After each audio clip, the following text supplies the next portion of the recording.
prior to launching the fund, I'd had a long career in the long-only equity world. I got in the business in the mid-1980s in Canada.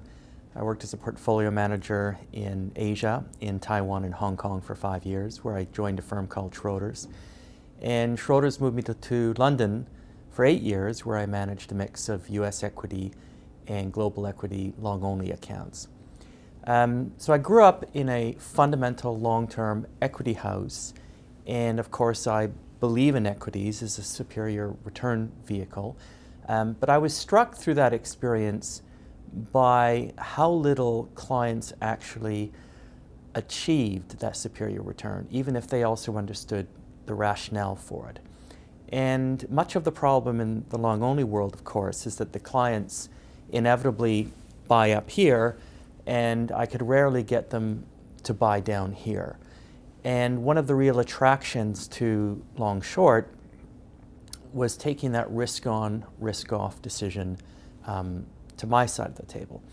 So that was the starting point, and equally, having had that long experience in equities and the flexibility to come up with a new approach to investing in equities, I was really answering the question of how I wanted to manage my own money. I've always had 95% of my own liquid capital in the fund, and that is true today as well. There are some long-short products that aim for a portion of the equity return for a lesser portion of the risk. That's not what we're aiming for. We're aiming to meet or beat the major equity benchmarks. We think that's the right cost of capital for a good long-short product.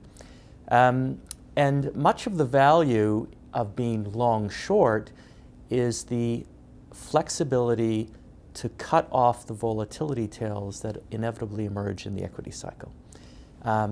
So a simple way to put it is, when the equity environment is favorable, let's act like a long-only investor, and when the environment turns pear-shaped, let's have the flexibility and skills to preserve capital.